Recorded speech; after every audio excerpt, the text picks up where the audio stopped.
Hello! All right, coming up on this episode of Sound Culture, we're going to be talking about Tame Impala's Currents. Mm-hmm. There's their 2015 album. Yeah, 2015, and written by Kevin Parker. So and it's a big gem. Yeah, so you're gonna have to check this one out. It's good.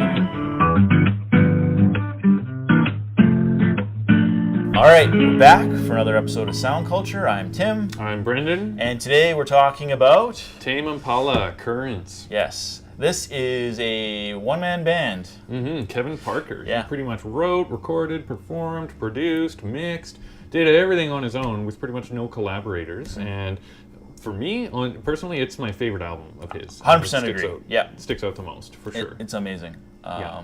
I think, what was his previous one, Lonerism?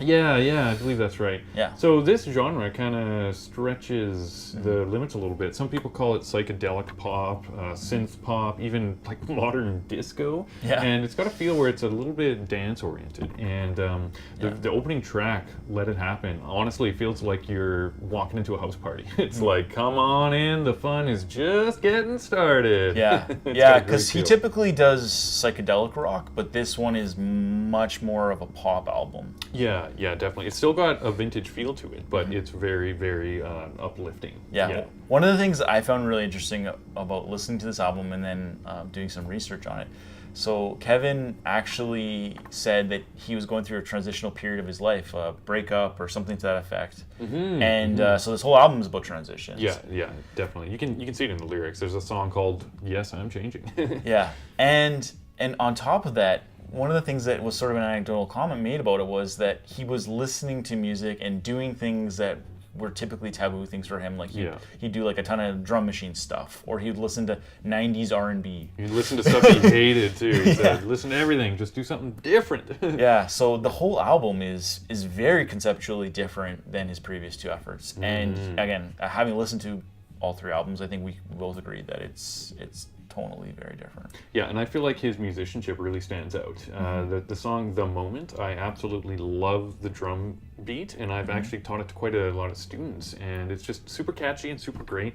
And another one, the very last track, "New Person, Same Old Mistake," it uses a really cool technique. It uses what's called the Locrian scale in music, and that tells me that he's actually thinking about his music and he's putting a lot of effort into it. The Locrian scale, when you think of do, re, mi, fa, sol, la, ti, do, it starts on T and finishes on T. So if you listen to that song, just ask yourself, what kind of feel do you get from it? Because it's not your typical pop music. It sounds, I don't know, pretty groovy.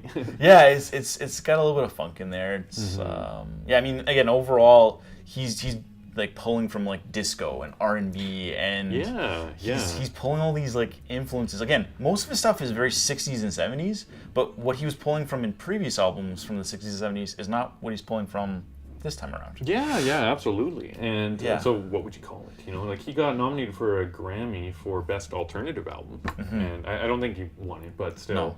Goes to show you that this really stuck out. It's funny too, because another thing that I read about this album, he actually said at the time of release that he thought the album was completely unlistenable.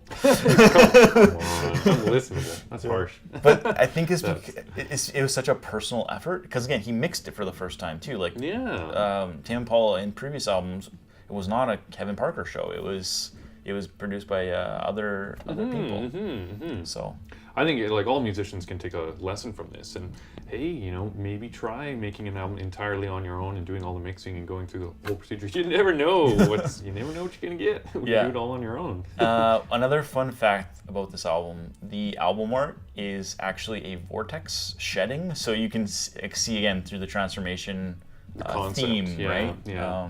That's really neat, and I personally like, because I'm a man, I think that's my favorite track of the whole album.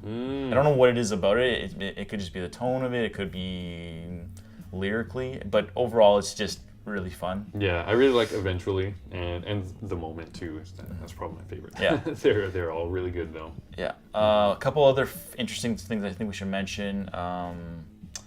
He is influenced heavily by the band New and Cream, which if you've ever heard their stuff, I think you will hear that through there. So that could be something that if you haven't heard those bands before, you might want to try them out after listening see to. if you like it, Yeah. And that said, I think I think, we should just check it out. Absolutely. Don't forget to like and share, and don't forget to subscribe. Yeah, absolutely, because we're always releasing new album reviews every week, and of course, got movie reviews and board game reviews too. So yeah, we hope you enjoyed. Thanks for watching.